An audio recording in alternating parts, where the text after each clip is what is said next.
Mesdames et messieurs, bonjour, bienvenue sur ma chaîne YouTube Professeur Média. Pour aujourd'hui, on va parler de Kémy Séba. Aujourd'hui, il répond sans filtre et lance un message puissant à tous les Africains: union, résistance, souveraineté.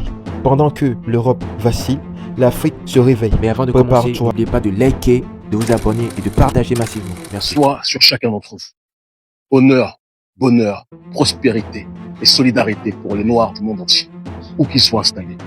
Même ceux parmi les nôtres qui aiment être instrumentalisés par les ennemis de notre peuple pour nous diviser. Je sais que vous finirez par comprendre, en espérant qu'il ne soit pas trop tard au cadre de cette réalité. Je réalise cette allocution en direct d'une terre symbole de la révolution du peuple noir, d'une terre symbole en ce qui concerne la résistance noire, la première république noire, une terre symbole qui a connu son moment fondateur à travers la réunion de différents esclaves rebelles, originaires de différentes ethnies, membres de différentes ethnies, ayant différentes approches spirituelles.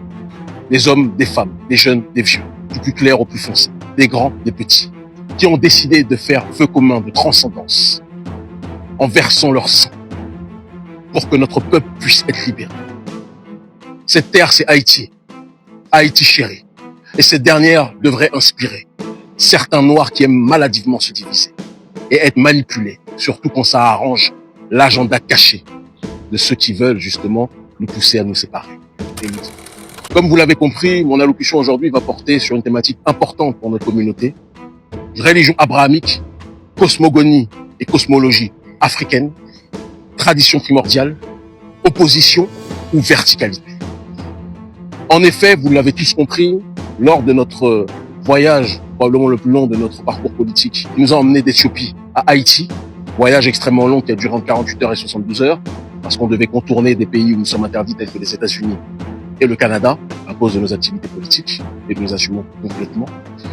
Nous avons découvert entre deux avions une polémique née sur les réseaux sociaux, sur Twitter, je crois, émanant de comptes qui ne montrent pas leur visage, assez marrant et cocasse quand on parle d'infiltration, et qui ont sorti un extrait avec des parties inversées dans l'ordre chronologique, avec une légende qui disait Kémy Séba explique avoir infiltré la communauté musulmane et, sous-entendu, les pousser à apostasier pour faire de l'association et adhérer au culte vaudou, CF, le culte des morts.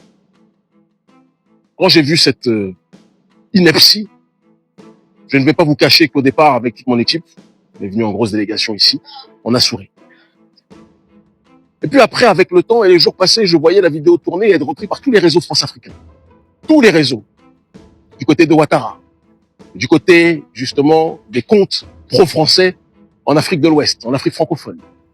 Et je me suis dit, ça m'a fait penser à la stratégie de l'école de guerre qui stipulait que il faut tout faire pour que les leaders les plus influents puissent être déconnectés du public ou d'une partie du public qui les suivent.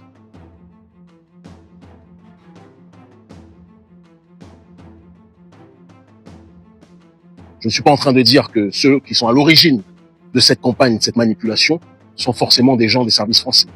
Mais une chose qui est certaine, c'est que les services français ont amplifié de manière spectaculaire, et c'est de bonne guerre, la polémique, même s'ils ne réussiront pas. Dans cet extrait, la légende dit que je pousse le segment de notre population qui est dans l'islam à abandonner sa religion et à adhérer au culte des morts. Mon peuple périt par manque de connaissances. Pour comprendre ces séquences, on doit comprendre le cadre et la période dans laquelle j'ai exprimé mon message et comprendre la dynamique longue plutôt que la dynamique partielle. Je m'exprimais auprès d'un public majoritairement afrocentrique dans la Caraïbe, qui considère, et c'est quelque chose de largement intelligible pour ceux qui sont dotés de sens et de raison, qu'il est nécessaire quand on rentre dans le processus de la décolonisation, de ne pas s'arrêter à la décolonisation matérielle, mais de rentrer dans une démarche aussi de décolonisation dans le cadre de l'immatériel. Autrement dit, ne pas s'arrêter à la décolonisation politique ou économique, mais rentrer aussi sur le terrain de la décolonisation spirituelle. On peut comprendre que certains veuillent justement pousser les nôtres à revenir à leur dimension spirituelle endogène et non pas bénévole au théâtre des autres. Parce que beaucoup aujourd'hui rentrent dans la religion en étant convaincus que la religion, que ce soit la religion islamique ou que ce soit le christianisme, ils n'ont eu accès à cette acception du monothéisme qu'en étant en contact avec soit les populations arabes, soit les populations blanches. Autrement dit, avant que nos populations rencontrent les blancs ou les arabes, nos populations étaient des barbares. Et certains, au sein de notre communauté, le croient sérieusement. Et ça, c'est la quintessence de l'aliénation. Qui dit aliénation dit être étranger à soi-même. Et donc, dans ce courant afrocentrique, certains sont dans une démarche de dire qu'il faut que les gens des religions révélées, les frères et sœurs qui sont dans les religions révélées, quittent ces religions révélées pour revenir à la source. Ce n'est pas, pour ceux qui ont étudié ma pensée, ma réflexion, mon message. Pour comprendre ma réflexion, il est important de comprendre mon parcours. Mon parcours, dans le sens de l'évolution de la pensée, de l'évolution et des fluctuations de l'histoire, s'inscrit dans la dynamique de la dialectique. La dialectique est un système d'analyse philosophique. C'est comme si la pensée pouvait être divisée en trois parties. La thèse, l'antithèse, la synthèse. La thèse de mon parcours politique et spirituel a été la Nation of Islam. L'adhésion à une organisation nationaliste noire, historique. Organisation qui déclare que l'islam est la religion naturelle du peuple noir. Qui déclare que les noirs sont le peuple élu de Dieu. Une organisation qui m'a appris à m'exprimer. Une organisation qui m'a appris à me former. Une organisation qui a fait qu'aujourd'hui, je suis audible de millions de gens. Je ne le renierai jamais. Il y a eu quelques incompréhensions, mais jamais je ne pourrais renier l'impact et l'importance que la Nation of Islam a eu dans mon cœur. Je me suis à un moment donné séparé après les tensions de la Nation of Islam. Et j'ai quitté la thèse de mon parcours politique et spirituel pour rentrer dans la phase de l'antithèse. Ceux qui disent qu'Émile se cherche ne comprennent pas l'histoire et n'ont pas beaucoup étudié. Parce que la dialectique, différentes entités sont passées par là. Thèse, antithèse, synthèse, c'est le cours de l'histoire et le cours de la pensée. La confrontation des idées crée la transcendance et crée la synthèse. C'est de la confrontation, justement, des pierres que jaillit l'étincelle. J'ai quitté ce mouvement après des dissensions et j'ai connu ce que l'on appelle, dans le cadre de la pensée, de l'évolution de la pensée, l'antithèse, en rejoignant le courant que vous connaissez sous le nom de courant afrocentrique, le mouvement kémite, qui est un mouvement radicalement hostile aux religions abrahamiques. Certains m'ont connu dans l'ancienne génération en étant le leader de la tribu. Il est le fondateur de la tribu K, un groupuscule radical inspiré du mouvement Black Panthers. Mouvement qui disait que les Noirs qui étaient dans les religions révélées, telles que le christianisme, l'islam, le judaïsme, que ces Noirs devaient rentrer à la maison, qu'il n'y avait pas de négociation. Nous avons été les figures les plus célèbres de cette mouvance. Fort heureusement, nous ne nous contentions pas d'être dans la dénonciation des religions révélées. On faisait du travail social. On avait créé une école qui s'appelait l'école d'or, où les jeunes enfants afrodescendants étaient pris en charge sur le terrain de l'accompagnement scolaire par les membres de l'organisation. Nous avions un système d'assistance juridique avec l'avocat Ismaël Diouf pour des Noirs en état de difficulté sur le terrain judiciaire. Notre mouvement a été interdit, dissous, le premier dans l'histoire de la Ve République par les autorités françaises sur demande de Nicolas Sarkozy, qui nous considérait comme un mouvement dangereux. Et c'est à partir de cette période que la répression politique et judiciaire n'a cessé d'augmenter. Et paradoxalement, c'est cette persécution qui m'a permis de rentrer dans le cadre de l'élévation, et je ne remercierai jamais assez le Seigneur des mondes, Dieu Tout-Puissant qui n'engendre pas et qui n'a pas été engendré, de m'avoir permis de connaître l'incarcération.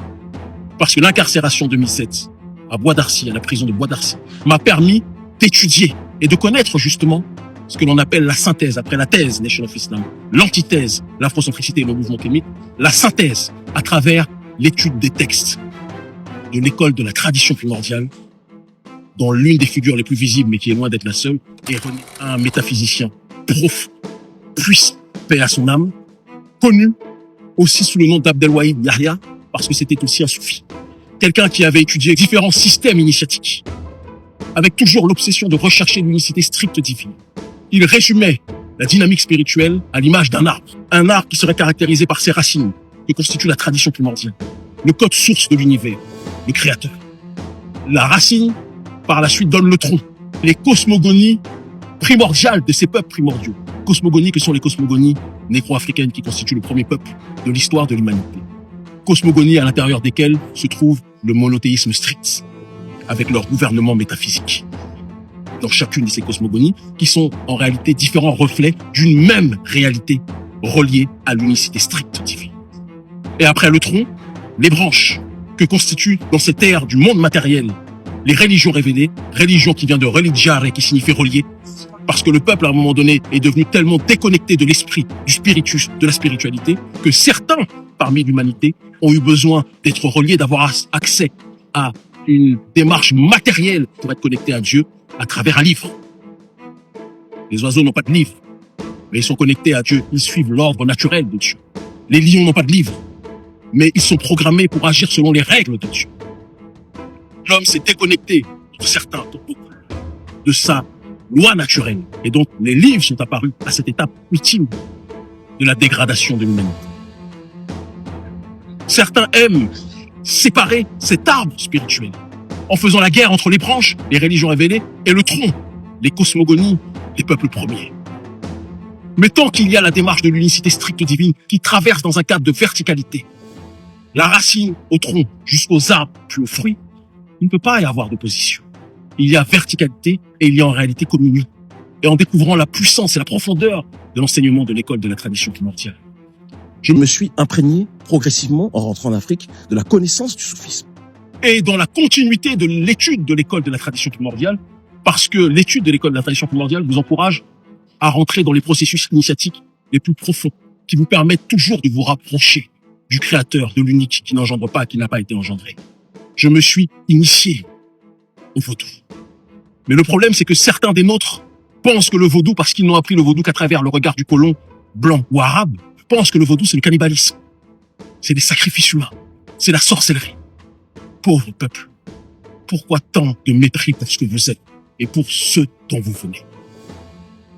La cosmogonie vaudou, comme la cosmogonie yoruba, lorsqu'on l'étudie dans le cadre de la tradition primordiale, vous comprenez rapidement que dans toutes les cosmogonies négro-africaines, il y a l'unicité stricte divine. Chez les Akans, chez les Fon, chez les Sérères, chez les Yoruba, et chez une multitude de tribus africaines originelles.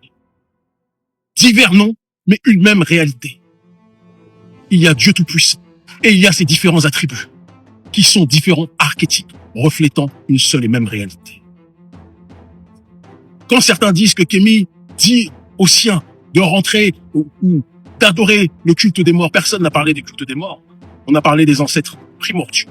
Ceux qui ont lu ma pensée et qui lisent mes livres savent que je fais dans mes ouvrages une analyse comparative entre le système cosmogonique des confréries soufis noires, le système cosmogonique de l'orthodoxie chrétienne noire, avec le Créateur et les anges, les 24 vieillards, les 24 sages. Et je fais une correspondance entre ces différents courants et les cosmogonies négro-africaines, avec Olodumare et les Orishas, avec Maoulissa et les Vaudous, avec Niamey et son gouvernement métaphysique. Et la liste est longue. Vous voulez opposer? Nous sommes là pour élever, parce que je le dis avec humilité. Notre savoir n'est qu'une goutte d'eau dans l'océan, mais c'est une goutte d'eau qui peut renforcer nos champs.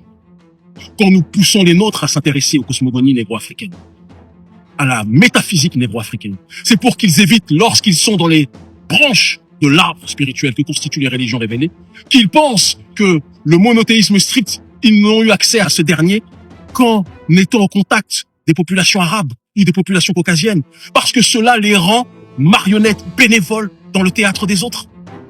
Or, si vous rentrez dans ces religions en sachant que le Coran est l'ultime rappel pour les musulmans, mais l'ultime rappel sous-entend qu'il y a eu des appels auparavant, comme il est synthétisé dans le Coran quand il est dit « Chaque nation a reçu un messager qui parlait la langue du peuple dans lequel il a été envoyé ».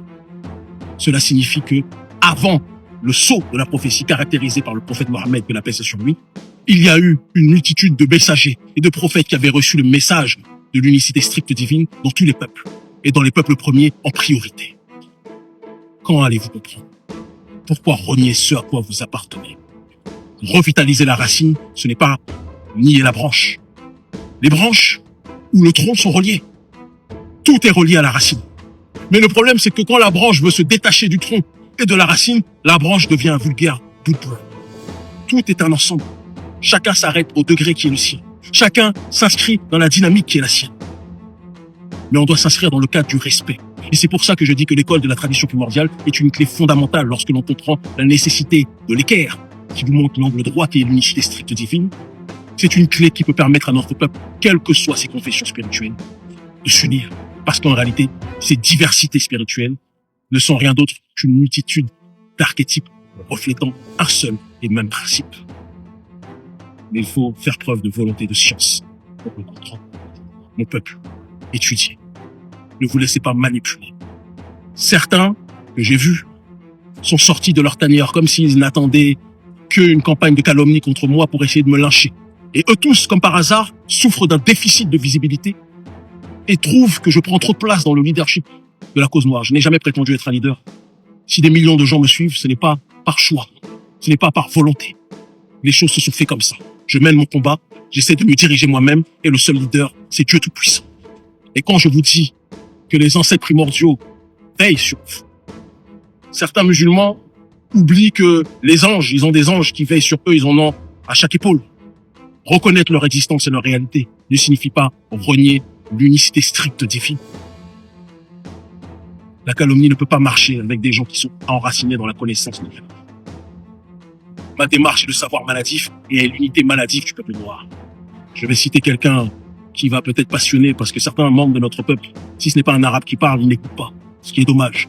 Le soufi Ibn Arabi disait: mon père est devenu papable de toutes les femmes, un pâturage pour les gazelles, un monastère pour les moines, un temple pour les idoles, une Kaaba pour les pèlerins, des tables de la Torah, le livre du Coran. Je professe la religion de l'amour, et quelque direction que prenne sa monture, l'amour est ma religion et ma foi. Qu'est-ce que cela signifie? Ça signifie que lorsqu'on atteint un certain degré de science, je ne prétends pas être Ibn Arabi, je suis Kémy Séba et ça me va complètement. Vous pouvez être partout chez vous et être en harmonie avec votre environnement parce que vous avez votre boussole qui est l'unicité stricte divine. Qu'en comprenez-vous? Arrêtez de renier votre culture. Arrêtez d'humilier votre peuple. Arrêtez de cracher sur ce que vous êtes. Parce que c'est cette haine de vous-même qui vous rend bénévole au théâtre des autres. La religion de la soumission à Dieu l'unique ne peut pas être l'arabité, ne peut pas être l'occidentalisation. Vous pouvez être chrétien ou musulman en étant enraciné dans votre identité.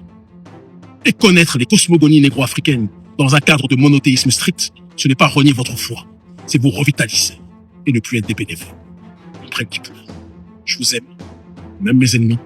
La différence entre vous et moi, c'est que je ne cherche pas votre place. La seule chose que je veux, c'est une place pour le peuple noir, le concert des nations. Je vous aime. Merci d'avoir suivi cette analyse. Abonnez-vous, activez la cloche de notification pour ne rien rater de l'actualité du politique.